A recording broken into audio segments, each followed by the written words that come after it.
자, 이제 우리 마음을 모으시고 주연절 넷째 주일 예배를 하나님께 드리겠습니다. 하나님은 영이시니 예배하는 자가 영과 진리로 예배할지니라. 아멘. 찬송가 32장입니다.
교독문 10번 시편 16편 말씀을 교독하겠습니다.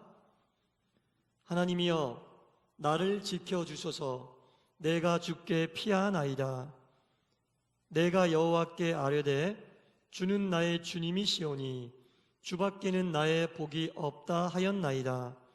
땅에 있는 성도들은 존귀한 자들이니 나의 모든 즐거움이 그들에게 있도다.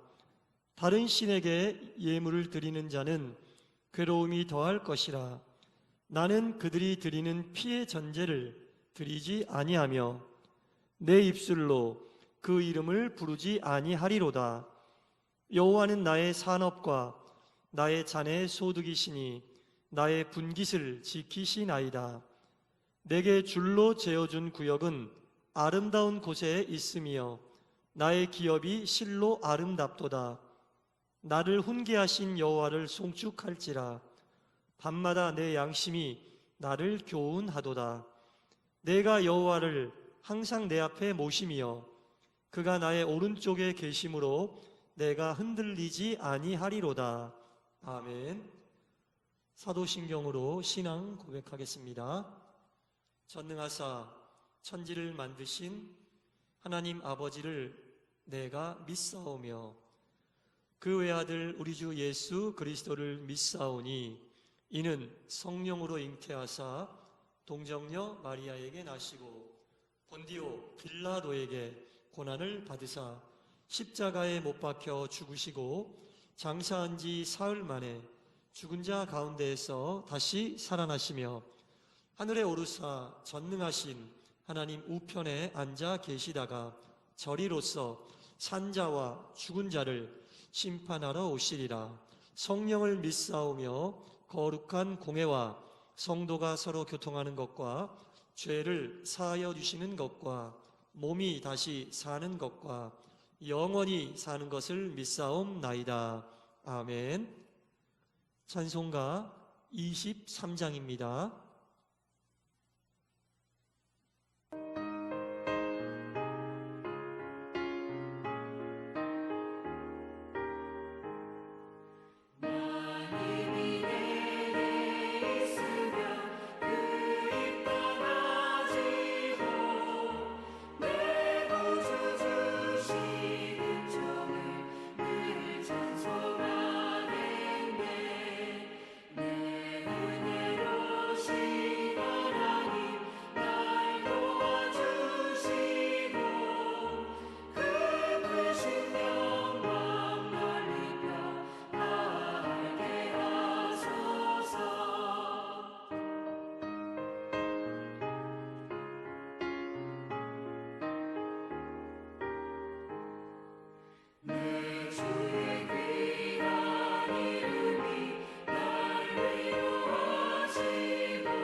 하나님께 기도드리겠습니다.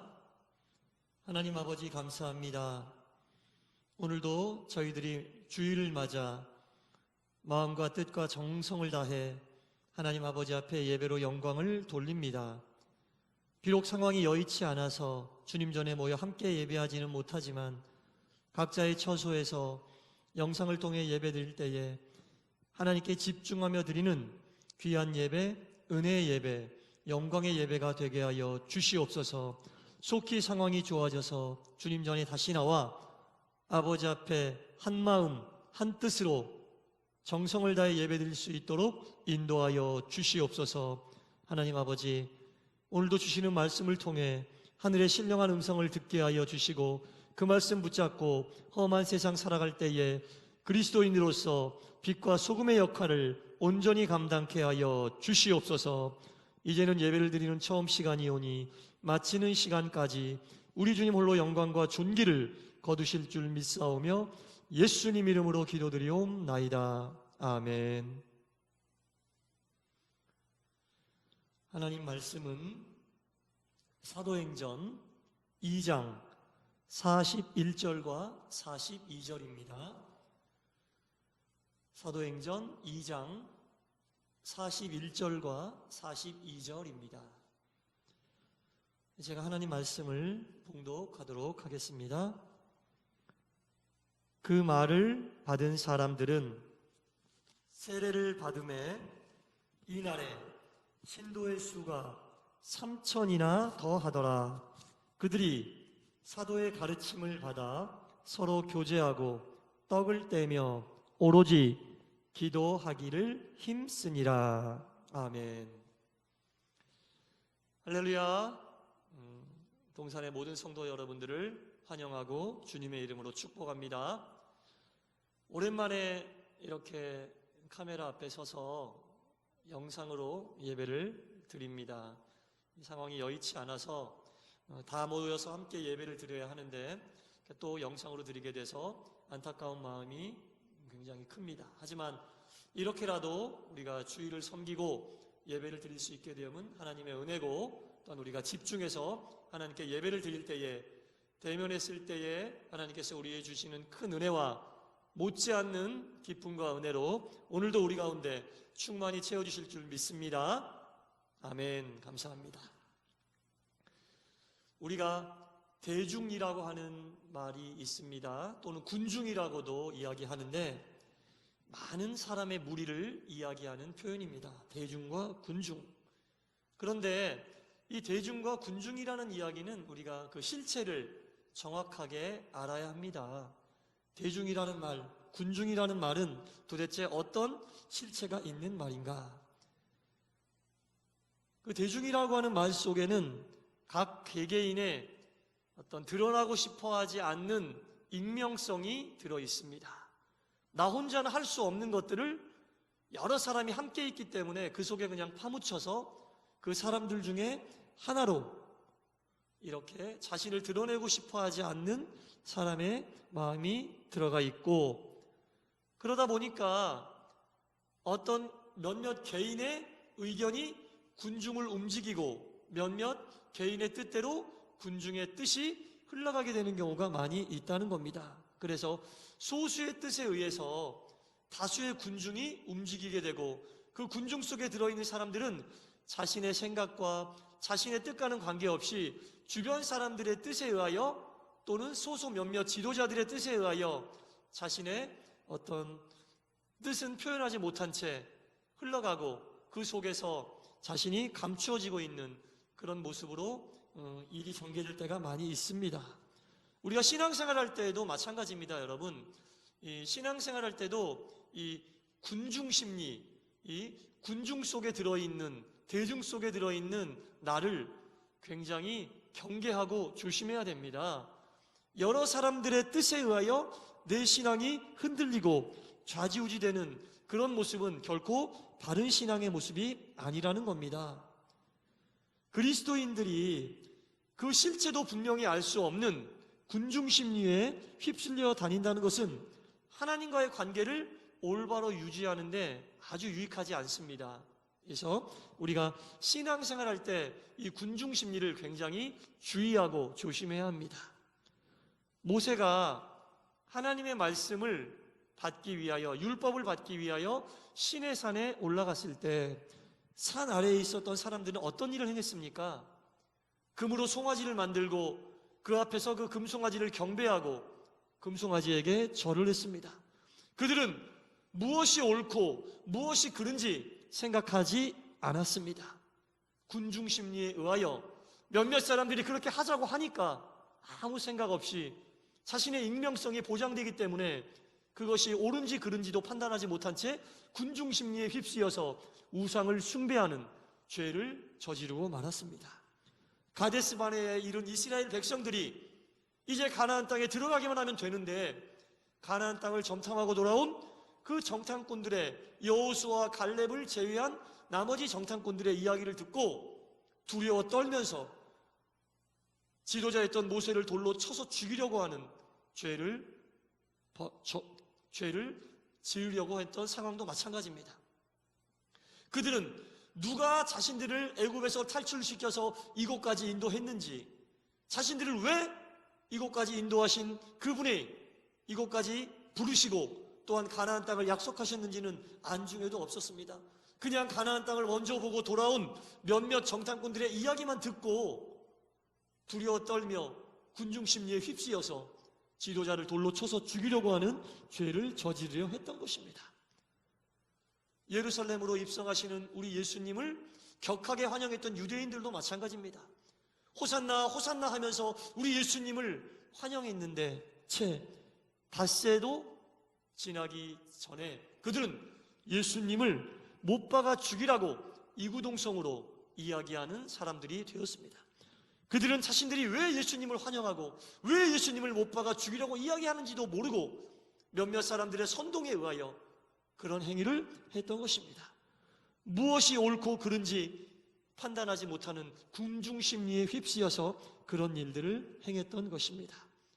군중 심리의 끝은 내 개인의 생각과는 다르게 나옵니다. 성경은 이러한 군중들이 얼마나 어리석은 길을 가는지 우리에게 이처럼 잘 보여주고 있습니다. 오늘 본문 말씀은 베드로가 설교를 한 이후에 그 설교를 들은 사람들의 반응을 보여주고 있는 것입니다. 그 말을 받은 사람들은 세례를 받음에 이날의 신도의 수가 3,000이나 더하더라. 정말 놀라운 일 아닙니까, 여러분? 설교를 듣고 하루에 3,000명이 회개하고 주님 앞에 세례를 받는 그리스도인이 되었다는 얘기입니다. 사도들에게서 하나님의 말씀을 배우고 성도들이 교제하고 서로 기도에 힘썼다고 42절에 계속 이어지고 있습니다. 3,000명이나 되는 대군중의 동시다발적인 회심, 이것은 정말 엄청난 사건이 아닐 수 없습니다.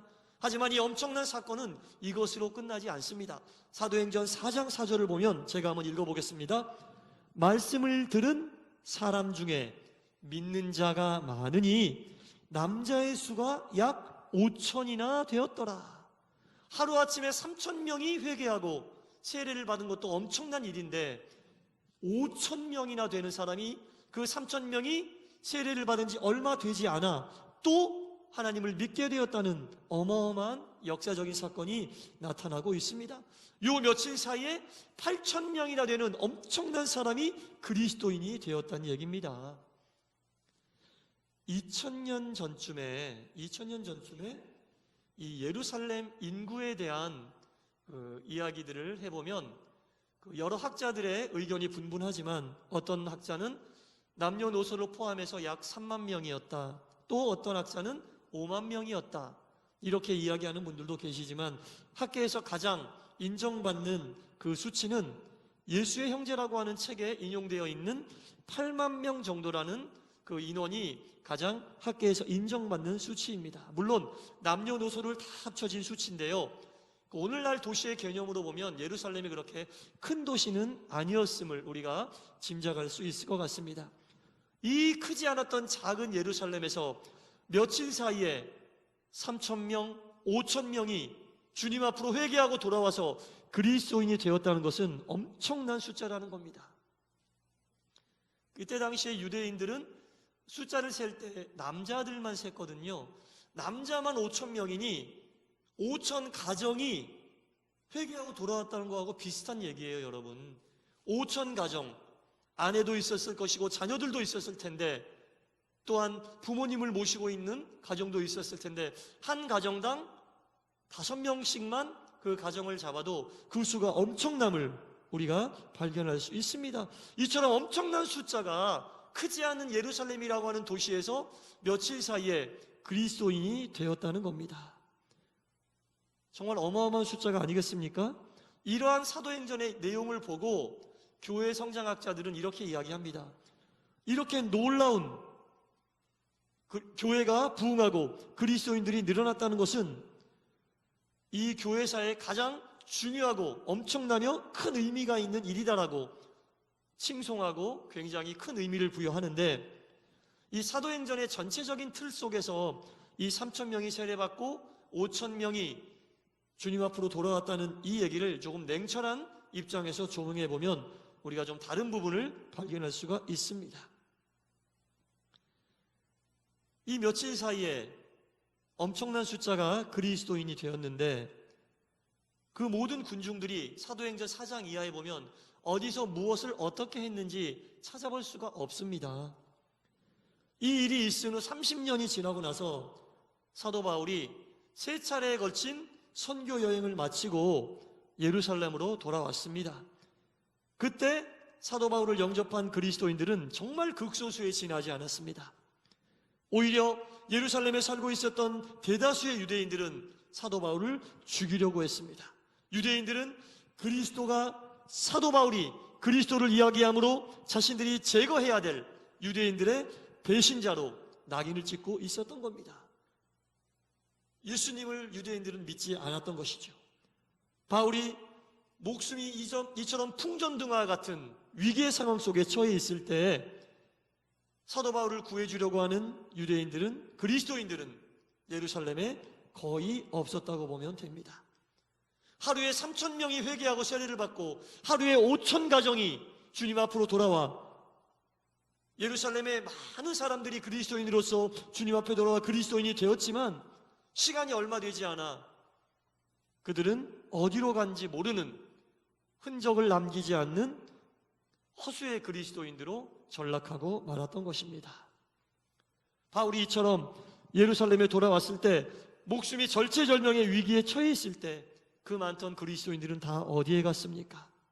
3,000명과 5,000명이 주님 앞으로 돌아왔는데 그 많은 그리스도인들은 다 어디 갔습니까? 이처럼 그리스도인들이 기하급수적으로 계속 늘었더라면 바울이 선교 여행을 마치고 돌아왔을 때에 예루살렘의 그리스도인들은 더욱더 많이 있었어야 될 텐데 우리는 이것을 어떻게 설명하고 어떻게 이해해야 하겠습니까? 물론 사도행전 8장에 보면 스데반이 순교함으로 인하여 그리스도교의 박해가 시작이 되고 예루살렘을 많은 그리스도인들이 떠난 것으로 되어 있지만 이렇게 많은 사람들이 동시다발적으로 예루살렘을 떠났다고 보기에는 무리가 있습니다. 그러면 도대체 어디에서 우리가 이 이유를 찾고 원인을 찾아야 하겠습니까? 그 거대한 군중이 30년이 지나지도 않아 거의 찾아보기 힘든 사람이 되었다는 것은 그때 당시에 3,000명이 세례받고 5,000명이 주님 앞으로 돌아왔을 때에 대다수의 사람들은 그때 당시에 군중 심리에 휩쓰여서 그리스도인으로 자신이 돌아왔다고 밖에는 볼 수 없다는 것입니다. 순간적인 그때의 분위기와 순간적인 감정에 쌓여서 형식적으로 세례를 받았다고 볼 수밖에 없다는 겁니다. 수천 명이 일거의 말씀을 배우고 그때 당시에 기도했을지는 모르지만 본질적으로 그리스도와 연합하는 진실한 그리스도인들의 단계까지는 이르지 못했다는 겁니다. 이 신앙이라고 하는 것은 하나님과의 수직의 관계가 바로 서야 되는데 우리가 신앙생활을 할 때, 신앙생활을 시작할 때는 이 군중들의 도움을 받고 군중 심리에 의하여 우리가 신앙을 시작하는 계기는 될 수 있지만 신앙의 길로 접어서고 나서도 이 군중 심리를 벗어나지 못한다면 하나님과의 수직적인 관계를 맺는 데는 어려움이 있다는 겁니다. 이때 당시에 3,000명, 5,000명 대다수의 사람들이 군중 심리에 휩쓰여서 세례를 받고 그리스도인이 되겠다고 다짐하고 결단했다고 밖에는 볼 수 없습니다. 그 근거를 찾을 수 있는 것이 오늘 본문 41절에 보면 그 말을 받은 사람들은 에서 여기서 사람들이라고 이야기가 나오거든요. 베드로의 설교를 듣고 세례를 받은 3,000명 또 며칠 지나지 않았을 때 주님 앞으로 돌아왔다고 표현하고 있는 이 5,000명을 헬라어 원문 성경에 보면 이 사람들을 푸시케라고 하는 단어로 표현하고 있습니다. 이 푸시케라고 하는 단어는 어떤 뜻이냐면은 살아 숨을 쉬는 사람을 이야기하는 겁니다.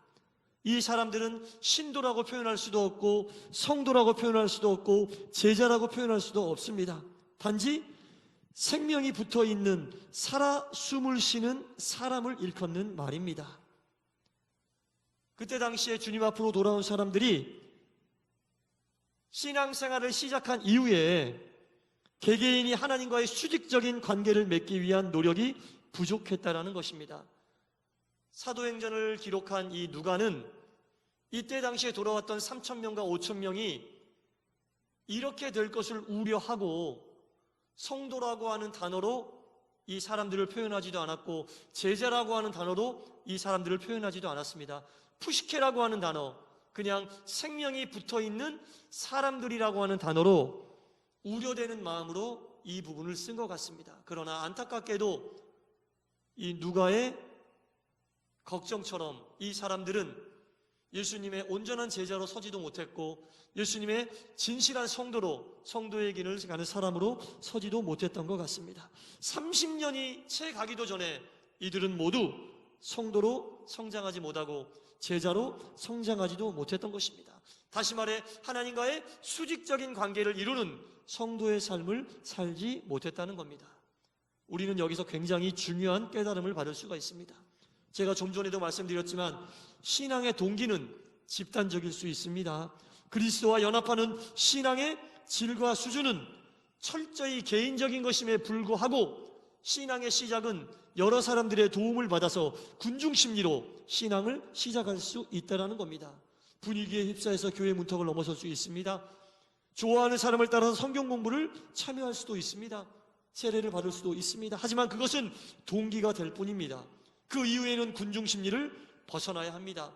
철저하게 개인적으로 하나님과 수직적인 관계를 이루고 그 관계를 강화해 나가는 것이 신앙의 바른 모습이라는 겁니다.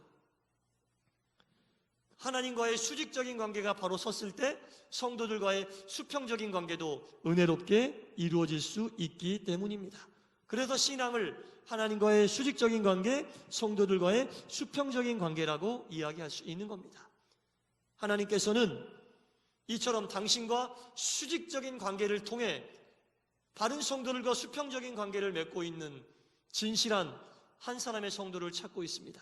군중심리에 의하여 주님 앞에 나오겠다고 결단하고 하나님과의 수직적인 관계를 이루지 못하는 수천 명의 사람보다는 비록 군중심리에 의하여 주님 앞으로 나오게 되었지만 그 이후에 군중심리를 벗어버리고 하나님과의 수직적인 관계에 힘쓰고 신앙을 갈고 닦아서 성도들과 수평적인 관계도 은혜롭게 맺을 수 있는 한 사람의 제자를 하나님은 원하고 계시고 바로 그 사람들을 통해 하나님은 역사하고 계신다는 겁니다. 사랑하는 성도 여러분, 진실로 구원받은 그리스도인이라면 하나님과의 수직적인 관계를 심화하기 위하여 늘 깨어있고 또 주님 앞에서 철저하게 홀로 고독해지는 연습을 해야 할 것입니다. 여러분, 하나님 앞에서 고독해지는 것은 고립과는 다릅니다. 하나님 앞에 서서 철저하게 개인적으로 하나님과의 수평적인 관계를 맺기 위하여 또한 그 수평적인 관계를 철저하게 강화하기 위하여 노력하는 신앙의 길을 가는 것이 바른 신앙의 길이라는 겁니다. 우리 예수님께서는 이 땅에 오셔서 항상 많은 사람들과 함께 했습니다. 왜냐하면 그분이 오신 목적이 많은 사람들을 살리고 그들과 좋은 관계를 통해 하나님 나라로 이끄는 것이었기 때문입니다. 그러나 우리 예수님은 늘 사람 가운데 계시면서도 항상 그 속에만 계셨던 것은 아닙니다. 주님의 모습이 여러 사람들 눈에 보이지 않을 때도 많이 있었습니다. 그때는 우리 예수님이 어디에 가서 계셨나요? 어김없이 한적한 곳에 홀로 찾아가 하나님 앞에 기도하며 철저히 신앙적으로 고독한 시간을 보내고 계셨던 것입니다. 하나님과의 그 고독한 시간을 통해 하나님께서 당신을 이 땅에 보내신 이유와 목적을 깨닫고 하나님과 소통하는 하나님과의 연대의 시간을 가지셨던 것입니다. 그리스도이신 예수님께서도 이처럼 하나님과의 철저한 개인의 시간, 고독의 시간을 가지며 주님과 소통하시고 하나님과의 수직적인 관계를 위하여 노력하셨는데 하물며 우리야 그런 시간을 갖지 않고서 어떻게 바른 신앙의 길, 바른 믿음의 길을 간다고 할 수 있겠습니까? 건강한 교회는 교회를 이루고 있는 성도들이 하나님과 수직적인 관계를 맺기 위하여 모두 하나님과 개인의 시간, 고독한 시간을 갖는 성도들이 많은 교회입니다. 하나님과의 철저한 고독의 시간을 가진 이후에야 옆에 있는 성도들과 은혜로운 수평적인 관계도 맺을 수 있다는 사실입니다. 성도 여러분, 잊지 마시기 바랍니다. 하나님을 믿는다는 것은 군중심리로 시작할 수는 있지만 신앙의 길은 철저히 개인적으로 하나님과의 수직적인 관계를 고독한 시간을 통해 맺어가는 과정임을 여러분 절대 잊지 마시기 바랍니다. 이것은 그 누구도 함께 할 수 없는 것입니다. 오직 나와 하나님과의 철저한 고독의 시간을 통해서만 이루어지는 하나님과의 수직적인 관계입니다. 여러분들 개인만의 기도 골방을 꼭 가지시고 하나님과의 바른 수직적인 관계가 이루어진다면 성도들과의 수평적인 관계는 하나님께서 만들어주시고 이루어주실 줄 믿습니다. 그래서 우리가 하나님과의 신앙생활을 하는 이 과정 속에서는 언제나 철저한 고독의 시간이 필요하다라는 것을 잊지 마시고 우리가 늘 하나님과 개인적으로 철저하게 고독의 시간을 갖는 귀한 성도의 길을 가시길 바라면서 그럴 때마다 여러분들을 위해서 역사하시는 하나님을 위하여 영광 돌리시기를 간절히 축원합니다. 기도하겠습니다. 주님, 주님과 더욱 깊은 연대의 관계를 맺기 위하여 각 개인의 고독의 시간을 갖는 성도의 길을 가게 하여 주시옵소서. 하나님과의 수직적인 관계를 통해 성도의 수평적인 관계까지 은혜롭게 인도하여 주시옵소서. 우리의 삶을 되돌아보니 깨어있는 한 명의 그리스도인으로 살기보다는 익명의 군중 속에 파묻혀서 우리가 신앙의 길을 간다고 살아왔던 적이 많이 있음을 고백합니다. 그 결과로 주님께서 주시는 것보다는 세상의 것을 갖기 위하여 더 힘썼고 또한 더 많이 소유했을지도 모르지만 주님 앞에 보니 신앙으로서는 우리가 또한 벌거숭이에 지나지 않았음을 또한 되돌아보게 됩니다. 주여, 우리의 영적인 어리석음을 용서하여 주시옵소서. 하나님 앞에서 언제나 고독한 그리스도인이 되게 하여 주시옵소서. 말씀으로 묵상하고 기도하며 주님과의 수직적인 관계를 강화하기 위하여 자발적으로 고독한 시간을 갖는 성숙한 신앙인이 되게 하여 주시옵소서. 예수님 이름으로 기도드리옵나이다. 아멘.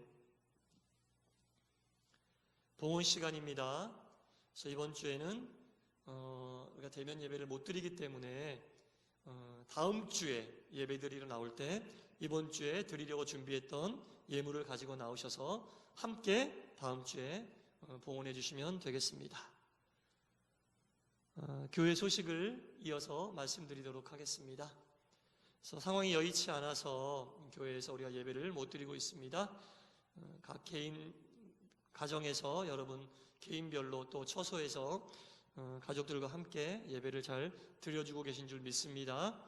그래서 이번 주 주일 예배와 또 3일 수요 예배 그리고 금요 심야 기도에는 지금처럼 영상을 제작해서 여러분들이 원래 정해져 있는 시간에 수요일은 7시 30분, 오후 7시 30분, 금요일은 오후 9시에 여러분들이 영상을 통해 모든 집회에 참여하실 수 있도록 준비해서 영상을 올려놓도록 하겠습니다.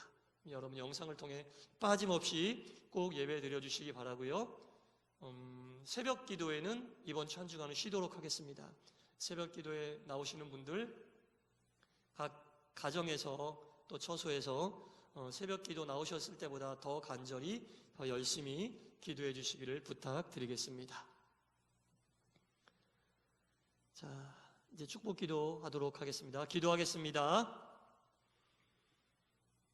이제는 우리를 위하여 십자가에서 피 흘려 돌아가신 우리 구주 예수 그리스도의 크신 은혜와 독생자 외아들을 아낌없이 보내주신 하나님 아버지의 넓으신 사랑과